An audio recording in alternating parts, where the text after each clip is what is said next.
Video देखने से पहले कान में ईयरफोन डाल लीजिएगा, कभी भी गाली का बरसात हो सकता है। चलो बिना बकचोदी का वीडियो स्टार्ट करते हैं। हाँ, बोल न छोरी देवी कोई आगे। अरे बहन चोद के छोरा, तो पहले बहन चो डायरेक्ट बोल दे छी, बोल न छोरी देवी कहिए आगे। साले का खोपड़ी तोड़ साले का।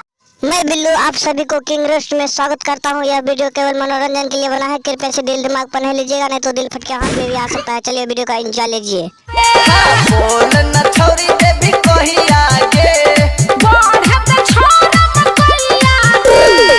हे छिन रही छोरी बहन जो तो बहना बनते मकई के सीजन एक खत्म कर दिए। आप क्या याद है? बोल मकई के सीजन खत्म है, आप गर्री उगे के इंतजार करिए की गया है।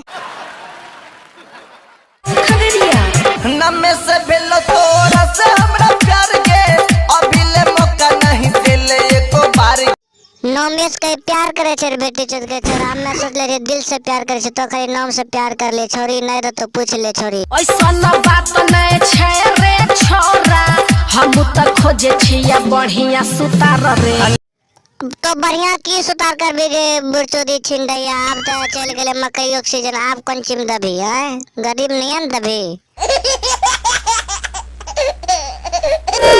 हे गे आप त मकई बढ़ गेले, आप कहिया के देबी? आँख लरानार मारे छो कि रे बेटी चोद के छोरा, मकई के सीजन नहीं, लेकिन मकई के सीजन चली गेले रे बेटी चोद। दोस्तों तनी सब वीडियो अच्छा लगा है तो चैनल को सब्सक्राइब कर दीजिए, घंटी पे जूते जूते मार के भगा दिए, वीडियो को लाइक कर दीजिएगा। तब तक मिलते हैं नेक्स्ट वीडियो में, बाय।